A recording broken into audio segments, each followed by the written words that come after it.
සියලු දෙනාටම වාසනාවන්ත සුබ දවසක් කියලා ප්‍රාර්ථනා කරනවා. අද අපි කතා කරන්නේ රුපියල් ලක්ෂ 11කට වගේ ගන්න පුළුවන් කුඩා නිවසක් ගැන විස්තරයක්. මේ වීඩියෝ එක දැක්ක ගමන් අනේ පරණ නිවසක් කියලා මේ වීඩියෝ එක ස්කිප් කරලා යන්න එපා. මොකද මේ නිවස පිහිටලා තියෙන ඉඩම පර්චේස් 40ක් තියෙනවා සින්නක්කර ඔප්පු. ඒක නිසා අද කාලෙත් එක බලනකොට ගොඩක්ම වටිනවා. මේ නිවස අපට හම්බ වෙන්නේ කොටියා කුමුර ප්‍රධාන නගරයට කිලෝමීටර් 3ක් වගේ ඇතුළට වන්නට. මේ නිවසේ ඉඳලා ප්‍රධාන බස් මාර්ගයට තියෙනවා මීටර් 500ක වගේ දුරක්.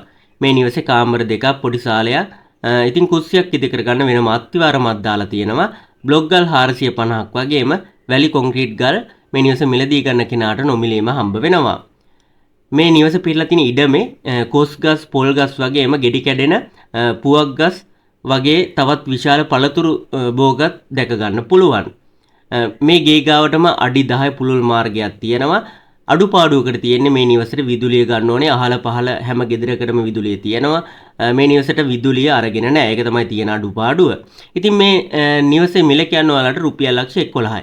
වැඩි විස්තර දැනගන්න ඔයාලට පුළුවන් මේ තිරේ දිස්සන හිමිකරුගේ දුරකථන අංක වලට කතා කරලා වැඩි විස්තර දැනගන්න. හරි යාළුවනේ මේ වගේ වටින තවත් අලුත් වීඩියෝ එකකින් ඉක්මනින්ම හමු වෙමු.